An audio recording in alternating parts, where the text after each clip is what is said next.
Hello, Catamount. Welcome back to Chats with Cats, where we focus on the people beyond the athletes here in Catamount Nation.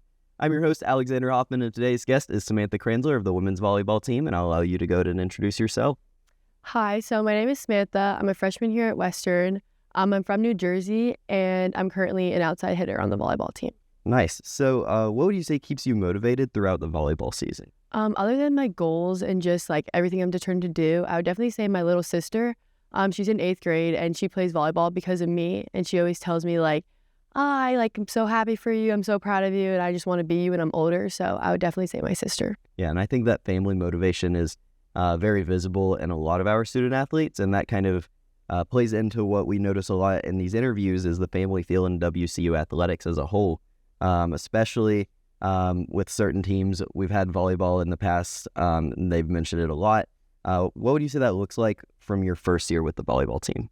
So coming into college, I really had nothing to expect. I didn't know how the girls were going to be. I didn't know how welcoming it was going to be. But after literally my first couple of days here, everyone on the team just invited us over to their house, invited us over. Everyone on the team is truly my sister, and I'm really grateful for the volleyball feel, the family feel we have on the volleyball team. Yeah, and I think that's especially helpful. You mentioned being from New Jersey, being a little bit further away from home than maybe some of the players are, having that built-in family with the team. What has been your favorite memory with the volleyball team so far? My favorite memories has probably been going to Florida. In the beginning of the season, went to Florida and played Texas Tech, and there was honestly no expectations in that game, but we ended up winning, and I just remember we were all so surprised and so happy. It was a 5-set match, so it was really long, but it was really worth it. Yeah, those kinds of upsets are really exciting, especially for some of the more, I guess, mid-major schools like Western.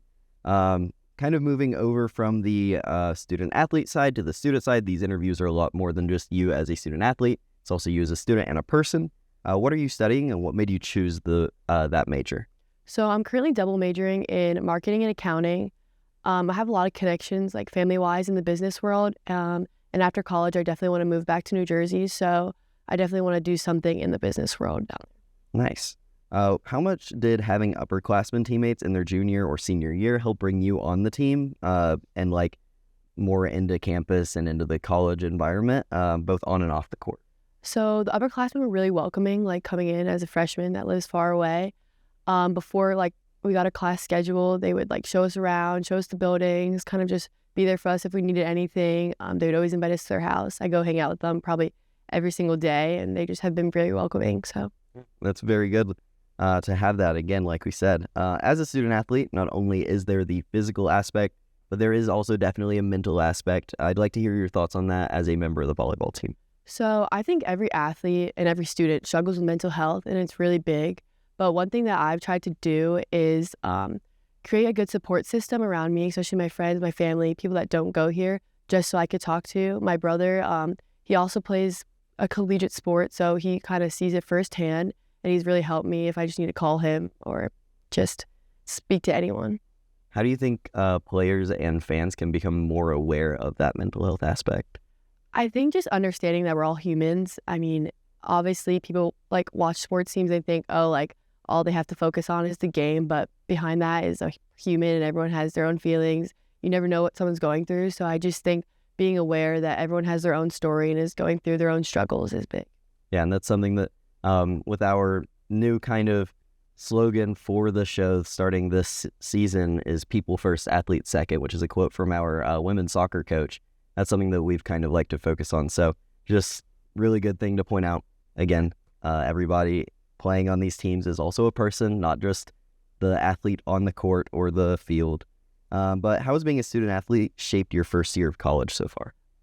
It's definitely created a lot of memories, and I've definitely met a lot of people here that I could consider being my future bridesmaids, honestly. It's just a very family feel. Everyone here is so sweet. It's very different from up north, but I really do enjoy it, and I've just created the best memories with the best people. Awesome.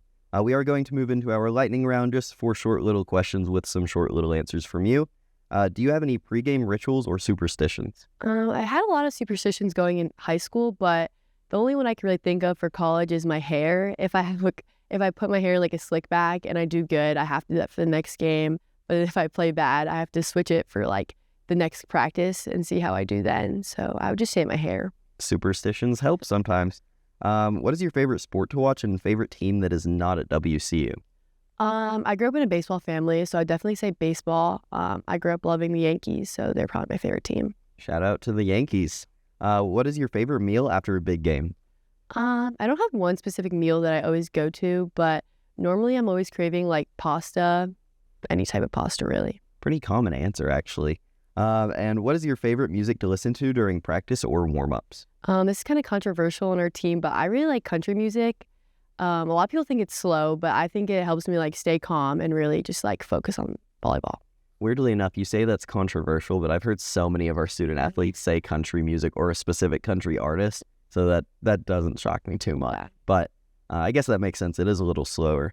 What is the best advice to kind of close us out you've ever received as a student athlete? What advice would you give to any incoming student athletes? The best advice that I've received is probably if you don't believe in yourself first, no one else can believe in you. And I was told that at a really young age, and that relates to my academic life and my athletic life, because I truly believe if you believe in yourself and you are determined to get your goals achieved, like you can really accomplish anything. So I would tell anyone that wants to play a sport or anyone that's younger, just like focus on yourself, believe in yourself, and you can accomplish whatever. Absolutely. Very good advice for any incoming student athletes or current student athletes. That is it for this episode. Thank you, Samantha, for coming on the show. Thank you all for tuning in to another episode of Chats with Cats presented by WeTV. We'll see you next time, and go Cats.